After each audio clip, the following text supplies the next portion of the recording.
उत्तराखंड में पर्यटन सीजन शुरू होते ही देवभूमि उत्तराखंड की ओर पर्यटक मूव करते हैं और मन की शांति, आध्यात्म के लिए एकांतवास जगह चुनते हैं।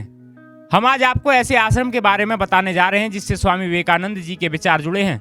अगर आप भी अपनी दिनचर्या से थक चुके हैं तो आपको एक बार मायावती आश्रम जरूर आना चाहिए। मायावती अद्वैत आश्रम उत्तराखंड के महत्वपूर्ण पर्यटक स्थलों में शुमार है। चंपावत जिले के लोहाघाट कस्बे से लगभग 9 किलोमीटर उत्तर पश्चिम की ओर मायावती नामक यह आश्रम स्थित है। यह आश्रम स्वामी विवेकानंद जी की यादों और विचारों का केंद्र बिंदु है। स्वामी विवेकानंद के जीवन दर्शन को समझने और उनके बताए हुए मार्ग के बारे में जानने की तमन्ना रखने वालों के लिए मायावती आश्रम एक अद्भुत स्थान है।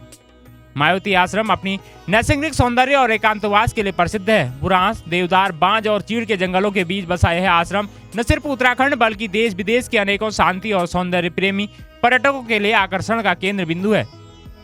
प्रदेश के मुख्यमंत्री पुष्कर सिंह धामी ने प्रधानमंत्री नरेंद्र मोदी से यहां आने का आग्रह किया है। अद्वैत आश्रम की स्थापना के बारे में जानने के लिए हमें कुछ वर्ष पीछे जाकर स्वामी विवेकानंद जी के जीवन वृत्तांत को समझना होगा।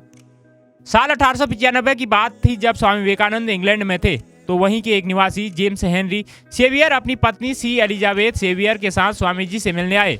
जेम्स हेनरी तथा उनकी पत्नी सी एलिजाबेथ हेनरी की अध्यात्म में काफी रुचि थी और वो स्वामी विवेकानंद के दर्शन और व्याख्यान से काफी प्रभावित हुए। 1896 में जब स्वामी जी स्विट्जरलैंड, जर्मनी और इटली की यात्रा पर गए तो हेनरी दंपत्ति भी स्वामी विवेकानंद के साथ चल दिए। इसी बीच जब स्वामी विवेकानंद और हेनरी दंपत्ति एल्पस पर्वत पर यात्रा कर रहे थे तो उन्होंने भारत के हिमालयन राज्य के संतों के एकांतवास और वेदांत के अध्ययन के लिए एक आश्रम बनाने की इच्छा व्यक्त की। इसी कार्य को पूरा करने के लिए सेवियर दंपत्ति ने स्वामी विवेकानंद से भारत आने की इच्छा व्यक्त की थी। स्वामी जी की आज्ञा पाकर दिसंबर 1896 में सेवियर दंपत्ति स्वामी विवेकानंद के साथ भारत के लिए रवाना हो गए। फरवरी 1897 को वो मद्रास पहुंचे। स्वामी विवेकानंद जी कलकत्ता चले गए और सेवियर दंपत्ति उत्तराखंड के अल्मोड़ा आ गए। अल्मोड़ा आकर उन्होंने एक बंगला किराए पर लिया जहां वो 2 वर्षों तक ठहरे।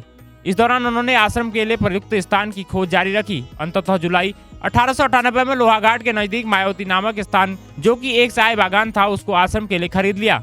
स्वामी स्वरूपानंद की सहायता से मायावती आश्रम 19 मार्च 1899 को बनकर तैयार हो गया।